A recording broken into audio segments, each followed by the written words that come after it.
कपास से जुड़ी बड़ी खबर सामने निकल कर आई है। दरअसल भारत आने वाले कुछ सालों में वैश्विक कपास उत्पादन की दौड़ में सबसे आगे निकलने के लिए तैयार है। OECD FAO की एग्रीकल्चर आउटलुक 2025 से 2034 रिपोर्ट के अनुसार भारत वर्ष 2034 तक चीन को पीछे छोड़ते हुए दुनिया का सबसे बड़ा कपास उत्पादक देश बन जाएगा। ये उपलब्धि उत्पादन क्षेत्र में नहीं बल्कि उत्पादकता में सुधार के बल पर हासिल होगी।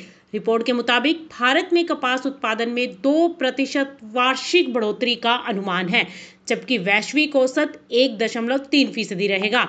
वहीं वर्तमान सीजन में वैश्विक कपास उत्पादन 256,08,000 टन रहने की संभावना है। वहीं 2034 तक ये आंकड़ा बढ़कर 295 लाख टन तक पहुंच सकता है। इस बढ़त में भारत की 30% हिस्सेदारी होगी। उसके बाद ब्राजील 27% और अमेरिका 23% का स्थान लेगा।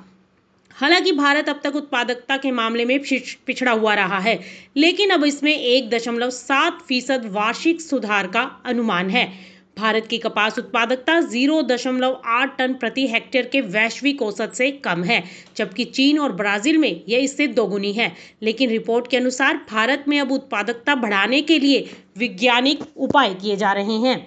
आपको बता दें कि 2034 तक एशिया, खासकर भारत, बांग्लादेश और वियतनाम कच्चे कपास की प्रोसेसिंग का मुख्य केंद्र बने रहेंगे। रिपोर्ट के अनुसार भारत चीन के बाद दूसरा सबसे बड़ा प्रोसेसिंग हब बनेगा।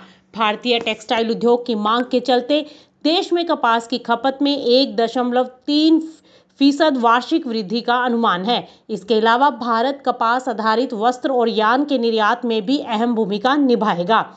2034 तक वैश्विक कपास व्यापार 12.3 मिलियन टन तक पहुंच सकता है।